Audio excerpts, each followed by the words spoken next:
Hey there. Ready to unlock some serious personal effectiveness? Absolutely. We're diving deep into Stephen Covey's The 7 Habits of Highly Effective People. A book that's, well, it's been a game changer for so many people. And I know you're here to actually use these ideas, not just understand them. Exactly. We're all about actionable takeaways. So get ready! It's amazing how relevant Covey's work still is, even decades later. Right. He wasn't about those quick fixes. Nope. Covey was all about a principle-centered approach. Lasting change. That's the key. And that works across the board, doesn't it? I mean, work, family, personal growth. Absolutely. Every area of life. And those principles are exactly what we're unpacking today. Got those key excerpts lined up. And those Covey stories, the ones that really make you remember the ideas. Oh, they're so powerful, aren't they? The best. Okay, so Covey starts strong right out of the gate with this idea of paradigms, basically how we see the world. And he argues that dictates our effectiveness. It's true. Our perspective, that lens we're looking through, it makes all the difference. Like, that optical illusion, the one that looks like a young woman or an old woman. Oh, yeah, I see that one everywhere. Same image, right? Yeah. But totally different depending on how you see it. It really highlights how our perception shapes reality. Exactly. And Covey says it's the same with our worldviews. It's like those mental maps we carry around. They guide our thoughts and actions, often without us even realizing it. Subconscious, even. Yeah, exactly. And if we want to make a real change, we've got to adjust the map itself, not just our route on the existing map. So it's about adjusting how we see things, not just what we do. Precisely. Covey calls this principle-centered living. It's about aligning ourselves with those universal principles, the ones that actually lead to effectiveness. And that's where he brings in that analogy of the goose and the golden egg. Classic Covey. It's all about the balance between, well, he calls it production, the golden eggs, the results. Right, the stuff we want to see. But then there's production capability, the goose itself. So, it's tempting to focus on the eggs, right? The immediate results. Who doesn't love a golden egg? Right. But if you wear out the goose in the process... Ah, there's the catch. Exactly.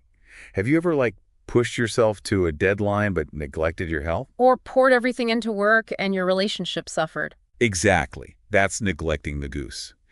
And Covey's message is about sustainability, finding that balance. It's investing in ourselves, our well-being, our skills, our relationships, just as much as we invest in the outcome. So important. It's not just about the destination, it's about the journey. 100%. So are you taking care of your goose?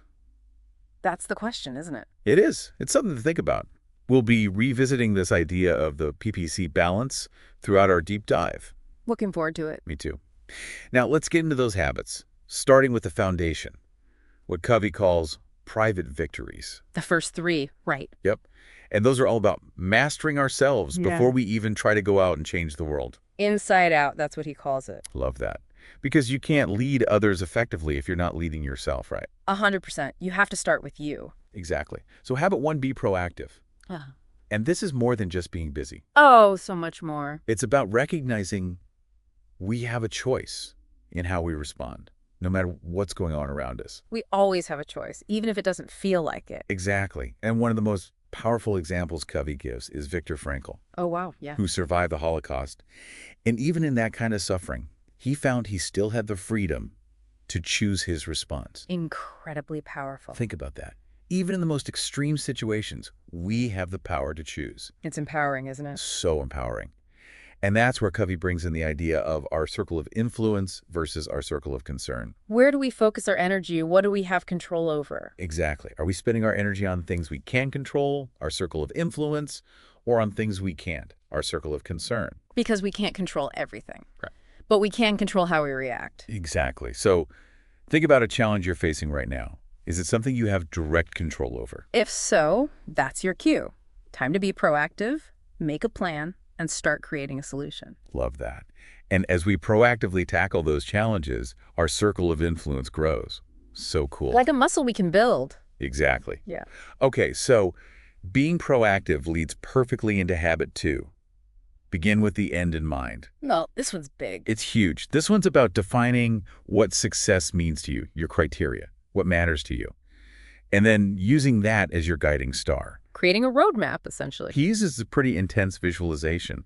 He asks you to imagine your own funeral. Whoa, okay, that got real. Right. But what would you want people to say about you? It makes you think about what's truly important. It does. Your values, your legacy, all of it. Powerful stuff. And that leads straight into habit 3, which is about taking those big picture goals and actually putting them into action. Okay, how do we do that? Habit 3, put first things first. Love it. Because we often get stuck in that trap of urgency, tackling whatever's the loudest. Oh, all the time. Right. But Covey wants us to prioritize based on importance, not just what's urgent in the moment. Easier said than done. Oh, for sure. Yeah. He introduces this fantastic tool called the time management matrix. We'll dive into that more a bit later. But the idea is to focus on what he calls quadrant 2 activities, the ones that are important, but not necessarily urgent. Like long-term planning, relationship building, those kinds of things. Exactly. All the stuff that's easy to put off, but makes a huge difference in the long run. Because those urgent things keep popping up. Always. So with these first 3 habits, the private victories, we've got our foundation. Being proactive, beginning with the end in mind, and prioritizing what truly matters. The groundwork for personal effectiveness. Okay. So We're masters of ourselves now. Well, Not quite. not quite yet. We're getting there, but we've got a good foundation There you go. with those first 3 habits. But Yeah. Covey doesn't stop there. Oh, no. He takes us from that self-leadership that we've been building Right. into interacting with others. Yes. And that's where those public victories come in. Habits 4, 5, and 6. Okay. And that's really where the rubber hits the road, right? Because Fair. you can't be truly effective completely on your own. Absolutely not. We need those strong relationships. We do. To really thrive. We need to be able to function well with other humans. Yes, exactly. Yeah. And that's where habit 4 comes in. Think win-win. Okay. And this one, it's challenging because it requires a real mindset shift. It does. Covey's asking us to go from this, Yeah. like me versus you competition Competition. to cooperation. Collaboration. Yeah, exactly. Yeah. So it's not about one person winning and the other one losing. Right. It's not even about compromising. No. It's about finding a solution where everybody benefits. Everybody wins. Everybody wins. And he talks about it, he calls it expanding the pie. I love that. Instead of just like fighting over these little slices, Right. how can we work together to make a bigger pie that everyone can enjoy? Yes. Abundance mentality. Yes, abundance versus scarcity. And that's a huge part of it, right? Because if we're coming from that place of scarcity, Yeah. there's only so much to go around, then of course it's going to be a competition. Absolutely. But if we could shift our thinking to there's enough for everyone, there are enough opportunities for everyone, Right. then we can start to actually collaborate and support each other. Absolutely. Yeah. So how do we actually put this into practice, this win-win thinking? It starts with really believing that everyone can win. It does. It does. It's a shift in mindset for sure. And it takes courage and consideration. It does. You have to have the courage to stand up for your own needs. Yeah. But also the consideration to really hear and understand and value the needs of other people. Absolutely. And that leads perfectly into habit 5. Okay. Seek first to understand, then to be understood. Oh, that's a tough one. It's so tough, right? Because we're so quick to jump in Yeah. with our own perspective, our own advice, our own experiences. We want to fix it. We want to fix it, Yeah.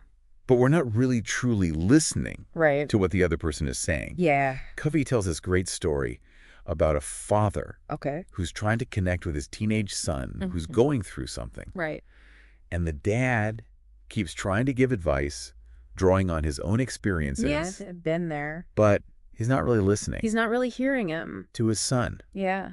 And what happens? The sun shuts down. The son shuts down. Of course. And it's not until the father can put his own agenda aside and really genuinely try to understand what his son is going through Right. that a real connection happens. That's when it happened. And a solution can emerge. Yeah.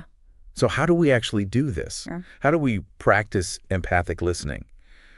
Covey breaks it down into these different levels. Okay. And he starts with ignoring, which is not listening at all, Not even trying. not even trying. Yeah. Then there's pretending to listen. Oh, yeah. We're like, yeah. I'm totally listening. But we're really thinking about what we're going to have for dinner. Or what we're going to say next. Exactly. Yeah. And then there's selective listening, Okay.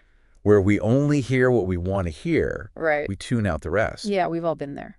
But to really connect, to have those meaningful interactions, we have to move beyond that Absolutely. into what Covey calls empathic listening. Yeah. And that means not just hearing the words, but really trying to understand the feelings and the meaning behind the words. Empathy. Yeah. Yes. Putting yourself in their shoes. Exactly. Imagine you're sharing something with a friend, Okay. and they say, wow, it sounds like you're really frustrated, or it sounds like you're feeling really stuck. Validating your feelings. Yes. Yeah. And that's what empathic listening is. It's reflecting back what you're hearing Showing that you understand. and letting that person know that you're really trying to see the world through their eyes. Yeah. And when we can approach our interactions with that kind of genuine desire to understand, Right. something amazing happens. Okay. And this is where we get to habit 6, synergize. Which brings us to habit 7, Okay. sharpen the saw. I like this one. This one's all about renewal. Okay. It's about taking care of yourself. So you can actually keep showing up Right. with all those other 6 habits. You can't pour from an empty cup. Right. Exactly. Yeah. You can't be out there, Right. thinking win-win and synergizing Yeah. if you're running on fumes. If you're exhausted. Exactly. Yeah. And it's so easy to let self-care slip Yes. when we're busy, when we're stressed. The first thing to go. The first thing to go. Mhm. But Covey's reminding us that it's not selfish. It's not. It's essential Yeah. for sustained effectiveness. We need to be functioning at a high level, and we can't do that if we're not taking care of ourselves. Exactly. Exactly. Yeah. And he breaks renewal down into 4 dimensions. Okay. Physical, spiritual, mental, and social emotional. Physical. All Let's aspect work of through ourselves. it. Yeah. It's about nurturing the whole person. Holistic. I like it. Yes. Yeah. So on the physical side, it's all the basics. Okay. Eating well, Right. exercising, getting enough sleep, Sleeping. Yeah. all the things that are so easy to let slip, Right. but they make such a It's difference a huge difference. to our energy levels, Yes. our focus, our ability to actually implement those other habits. Absolutely. What revitalizes you physically? Is that morning run, That's a good one. trying that new healthy recipe, Yeah. or just giving yourself permission to get an extra hour of sleep? Sleep is so underrated. It is. Yeah. Okay, then there's the spiritual dimension. Okay. And this isn't necessarily about religion. Right. It's about connecting with your core values, Okay. finding those activities that inspire you, Yeah. that bring you a sense of peace, Peace, purpose. purpose. Yeah. Yeah. So for you, is it meditation? Meditation's a good one. Spending time in nature? I love nature. Yeah, Being out in nature is so rejuvenating. it is. Yeah. What about listening to music? Or, if you do have a faith tradition, engaging in that. All good things. All good things. Really nurturing that part of ourselves. Exactly. And then there's the mental dimension. Okay. And this is about staying curious, Okay. keeping our minds sharp, Right. continuing to learn and grow. Like sharpening the saw, literally. Yes. So are you reading? Are you taking courses? Oh, I love learning new things. Me too. It's so stimulating. It is. Keeps you young. It does. It really does. Yeah. Okay, and then finally, we've got the social and emotional dimension. Yeah. And this is about nurturing our relationships. Yeah. Those connections that bring us joy and support. People we love. People we love. Yeah. When was the last time you had a really meaningful conversation Oh. with someone you cared about? That's a good question. It is a good question. Yeah. Or reached out to a friend you hadn't talked to in a while. Right, because those connections are so important. They're so important. For our well-being. They really are. Yeah. So habit 7, sharpen the saw. Yeah. It's about creating that rhythm of renewal in all areas of our lives. I love that rhythm of renewal. Right, making sure that we're not just operating on fumes, but we're actually taking the time to refuel and re-energize. Sustainable success. Yes. Okay, so we've covered a lot today. We have those 7 habits. We've gone through all 7 habits, but before we wrap up, Okay. there's one more concept from Covey that I really wanted to touch on. Okay. I'm intrigued. And it's this idea of the gap between stimulus and response. Oh, interesting. And it really highlights that space we have Okay. to choose how we respond Right. to any situation. Instead of just reacting. Yes. Yeah. Because so often we're just reacting, right? Right. On autopilot, based on our past conditioning. Our habits, our triggers. Exactly. But Covey says we have way more choice Okay. than we realize. More agency than we think. Yes, exactly. And he actually spent a year exploring this with his wife, Sandra. Wow. A whole year dedicated to that. Isn't that cool? That's commitment. And they would actually carve out time every day to connect, to really understand each other's perspectives, Wow. to become aware of that gap. To create that space. Yes. Yeah. And what they found is that it's in those moments of pause, Okay. those moments where we consciously choose our response, Right. that real growth and transformation happens. That's where the magic is. That's where the magic is. Yeah. Covey shares this great example about Sandra expressing some frustration over a broken appliance. Okay, relatable. Right. But of course, it wasn't really about the appliance. It's never really about the appliance, is it? It never is. There's always something deeper. It was about something deeper. Yeah. Maybe a sense of overwhelm. Right, or feeling unseen. Feeling unseen, yes. Yeah. Or just this, like, longing for things to run smoothly. Exactly. And because he took the time to really understand those underlying emotions, it created a deeper connection between them. It's about understanding the needs behind the needs. Yes. Yeah. So the invitation here is to start noticing that gap in your own life. Okay. When you feel yourself getting triggered, when that automatic reaction starts to bubble up. Right. Pause, Okay. breathe, I can breathe. and ask yourself, what's really going on here? Yeah, what am I actually reacting to? What's driving this reaction? Yeah. And then experiment with choosing a different response. Okay. A response that's more aligned with your values, with your goals. Right. With who we want to be. Yes. It might feel awkward at first. Oh, yeah. Right. It takes practice. It takes practice. But with practice, you create new neural pathways. We rewire our brains. Yes. You create new ways of responding to the world. I love that. And you find yourself becoming more intentional. Yeah. More in control of your emotions, your actions. More proactive. Yes. Yeah. And that's the ultimate power of the 7 habits of highly effective people. It really is. It's an invitation to step into that space of choice. Yeah. To become the author of your own life. Not just reacting to it. Not just reacting. Yeah. But creating a legacy. Creating. Effectiveness, of meaning, of fulfillment. Beautiful. So as you go about your day today, remember that gap between stimulus and response. That space. That space. Yeah. Remember that you have a choice. We always have a choice. Always. Yeah. And remember that you have the power to create a life you love. We do. Keep diving deep. Keep exploring. Keep growing. Until next time. Bye.